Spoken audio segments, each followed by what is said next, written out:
Hola a todos. Ayer acabé un poco abruptamente el tutorial que os grabé sobre carreteras y ferrocarriles como modos de transporte terrestres y hoy quería terminarlo en condiciones, ¿no? Es el ferrocarril que era el que nos quedaba y de paso enlazar ya con los dos que nos quedan, que son el transporte por mar y el transporte aéreo. Del ferrocarril ya se hablé de las redes que tenemos, acordad las tres grandes, Renfe, AVE sobre todo, que es en la que más se está invirtiendo y dando importancia, y FEVE.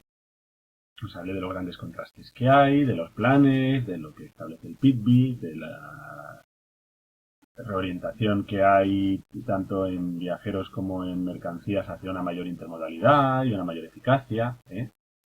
Y en ese sentido, pues poco nos quedaba por decir. Pero bueno, quería que viéramos algún mapa o algún gráfico sobre esto, ¿no?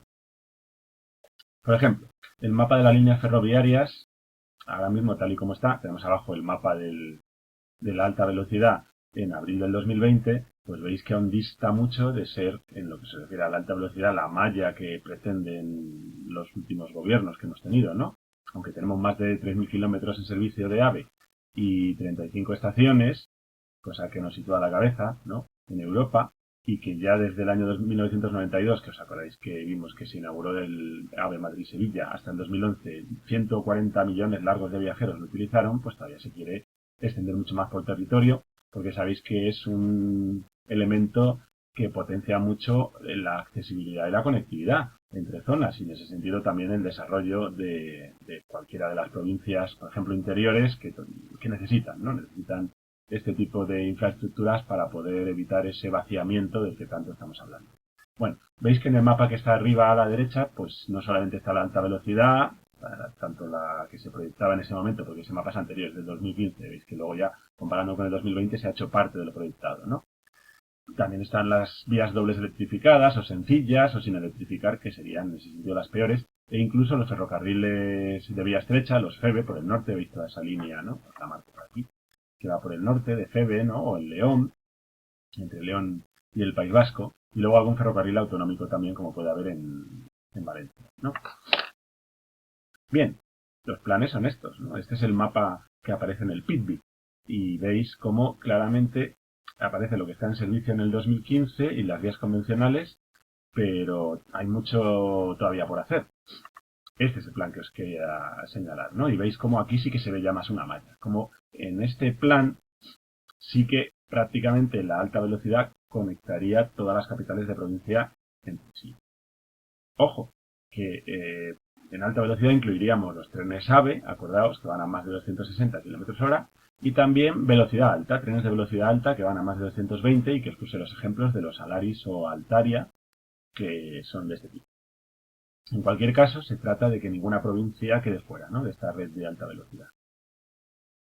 La FEBE ya lo hemos visto, por el norte, y ahí podéis ver el aspecto que tienen. Yo hace un par de años pues lo cogí para ir entre dos localidades de Galicia, y es un cercanías de estas zonas.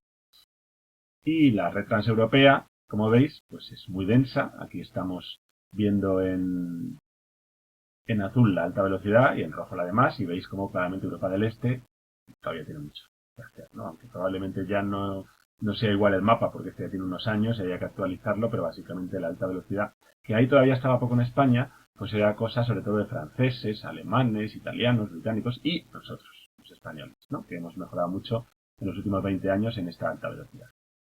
El transporte de viajeros y mercancías sufrió con la crisis, me refiero al ferroviario, ¿no? Pero se ha recuperado y como se está potenciando el ferrocarril como alternativa a la carretera, pues veis claramente en el gráfico de arriba a la izquierda cómo ha vuelto a aumentar el de mercancías y también ha pasado lo mismo con el de viajeros. Y vamos con el transporte marítimo, que puede ser, o mejor dicho, el transporte por agua, que puede ser marítimo o fluvial. Fundamentalmente el marítimo, porque España tiene un problema, que es que no tenemos los ríos navegables, ¿eh? Tenemos ríos que no son suficientemente caudalosos para que puedan navegar por ellos grandes barcos con contenedores y con mercancías. Hombre, pueden navegar barcos pequeños, ¿no?, por el Ebro, por el Tajo, eso sí, pero grandes barcos no. Y en ese sentido pues tenemos ese lastre respecto a Alemania o Francia o otros países centroeuropeos, en los que sí que sus ríos son de muchos tramos navegables. El único río navegable en España es el Guadalquivir, desde la desembocadura, subiendo hasta Bonanza. Y sirve en ese sentido para conectar todo ese hinterland de entorno de Sevilla y de esa parte de Andalucía y Extremadura con el mar, con los puertos marítimos, ¿no? Y con el puerto de Sevilla, que es un puerto fluvial. Pero bueno, vamos a centrarnos en el transporte por mar. El transporte por mar ya hemos visto que a cortas y medias distancias pues no es ni mucho menos muy importante en España, pero sí a largas distancias en lo que toca a las mercancías. Es el transporte preferido para llevar grandes cantidades de mercancías internacionalmente. Por él, fijaros lo que os digo, pasa el 60% de las exportaciones españolas y nada menos que el 85% de las importaciones. Así que en ese sentido podemos decir que es fundamental. Aunque solo suponga un 2% del PIB largo y un 1,2% de la población ocupada, genera unas posibilidades para la economía que sin él serían muy difíciles, ¿no? Estamos hablando de 482 millones de toneladas al año. Se puede dividir en lo que se transporta marítimamente en graneles y contenedores. Predominaban los graneles tradicionalmente, pero ahora cada vez más se van imponiendo los grandes barcos de contenedores, que pueden ser inmensos, y sabéis que hay grandes compañías como MSC o Maersk que los llevan por todo el mundo y que a veces pues suponen unas operaciones logísticas tremendas el atracarlos en un barco o que despeguen de ellos. Bueno, el caso es que ocupamos el séptimo en tráfico de pasajeros, el séptimo puesto en Europa. Hasta no hace mucho el tráfico de pasajeros era básicamente entre Baleares, sus islas, o entre las Islas Canarias, o Baleares y la península, un poco más, pero ha crecido mucho, sobre todo por los cruceros. En ese sentido, tenemos ya más de 7,6 millones de cruceristas en el año 2014 y seguramente pues los datos ahora, hasta que ha estallado la crisis del coronavirus, son muchísimo mayores. Barcelona es en ese sentido el puerto de referencia, pero no lo es ni para el transporte de viajeros ni para el transporte de mercancías. Tenemos una red de 46 puertos comerciales que depende del Estado y de los cuales, dependiendo de lo que estemos midiendo, si es el transporte de pasajeros o el transporte de mercancías, podemos ver que en conjunto destaca Algeciras, pero que es mucho más importante el transporte por pasajeros Palma, aunque en conjunto, repito, es Algeciras. Y por lo demás, aparte de Palma y Algeciras, Valencia, los puertos de Canarias o Barcelona, pues son los más importantes. Las características de los puertos españoles son bastante dispares, se han hecho un esfuerzo por modernizarlos, tener en cuenta que tenemos un problema en general en muchos puertos españoles, que es el poco calado del puerto, y por poco calado me refiero a la poca profundidad, lo que hace que no puedan entrar toda clase de barcos, como estos enormes barcos de hoy en día de contenedores o los cruceros, porque necesitan mucho calado, ¿no? Se trata de mejorar la intermodalidad en el transporte marítimo, lo que quiere decir conectarlo más rápidamente con el transporte por ferrocarril o por carretera, y para eso necesitamos los barcos de contenedores, os decía, ¿no? Porque un contenedor con la grúa lo sacas del barco y lo metes en el camión, ¿no? Lo metes en el ferrocarril si es que está la vía hasta el puerto. En ese sentido, los puertos deben ser nodos de transporte, centros en los que se junten varias redes de transportes distintos. Quería enseñaros un momentito este tracker, este buscador que se llama marinetraffic.com y que es uno de los que hay para ver dónde está tu barco. Si tienes un barco de mercancías por el mundo, ¿dónde está en este momento? Os lo enseño para que veáis, nos centramos si queréis en España, pero podemos dar un vistazo para Atlántico, por ejemplo, ¿no? Para que veáis la inmensa cantidad de barcos de mercancías que van por todo el mundo. Os decía que la corriente inmensa de barcos que circula tanto por el Atlántico como si nos vamos, por ejemplo, al Mediterráneo, fijaos como es más pequeño, pues prácticamente está todo cubierto de barcos, ¿no? O el Golfo Pérsico con todos los petroleros, y fijaros toda la corriente de petroleros que sale por ahí, que bordea la India, y ya si nos vamos al Pacífico, para que os voy a contar, todos los que salen de China hacia Estados Unidos o viceversa, ¿no? Todas esas corrientes, que es lo que estamos viendo en la medida en que nos lo permite la página, en este momento. Pues eso da una idea de la importancia que tiene, os decía, el tráfico marítimo internacional de mercancías. Y si volvemos a España, poco a poco, pues podéis ver qué zonas son las más densas de tráfico. Por supuesto, el estrecho. A ver si nos lo permite poco a poco.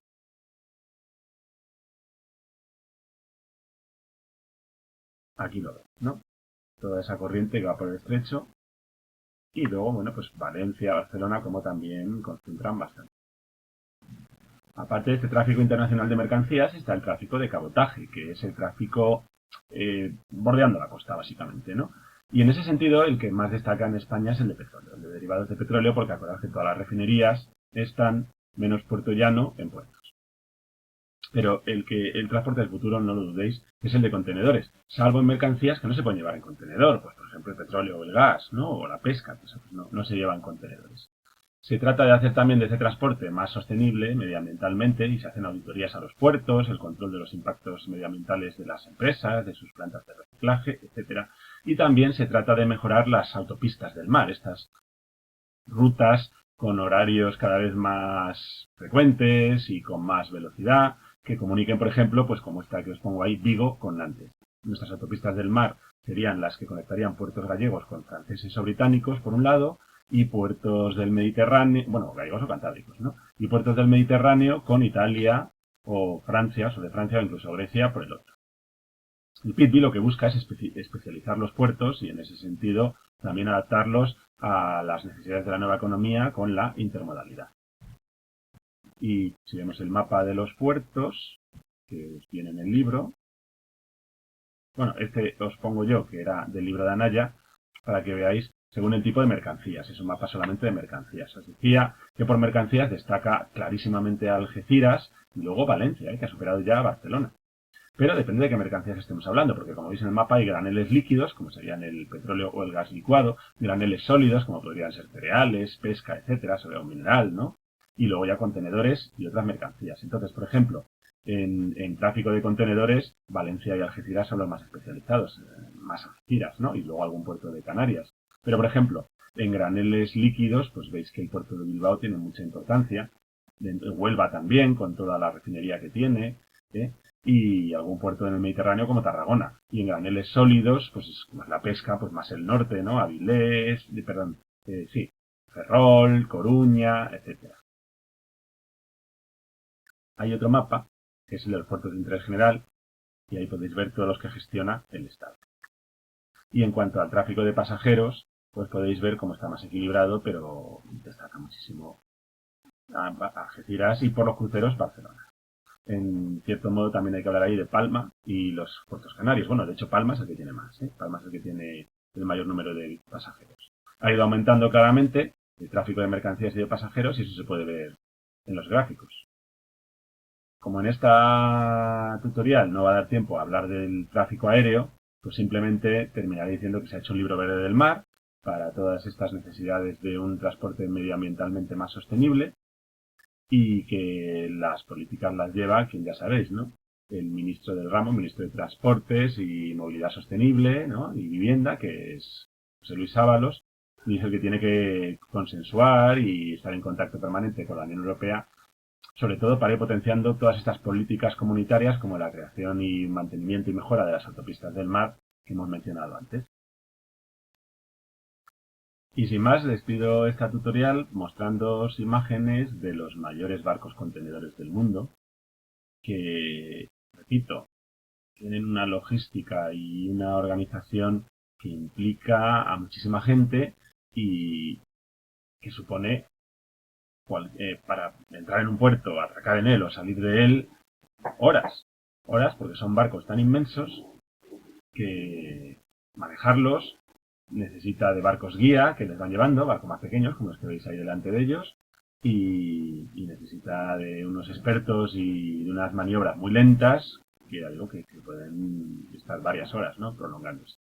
Pero que son los que llevan miles de toneladas en cada uno de sus viajes por todo el mundo, atravesando esos océanos que hemos visto antes que están llenos de barcos de este tipo, no tan grandes, pues sí importantes, y que son los que permiten que tengamos de todo en todo momento y que a pesar de la crisis del coronavirus, como veis, pues siguen funcionando, a diferencia del tráfico aéreo que ya veremos que ha sido muy afectado por esta crisis. El tráfico marítimo, no el de viajeros, lógicamente, pero sí el de mercancías, pues se mantiene bastante dentro de esta crisis. Nada, hasta la siguiente en la que hablaremos del transporte aéreo. Que sigáis bien.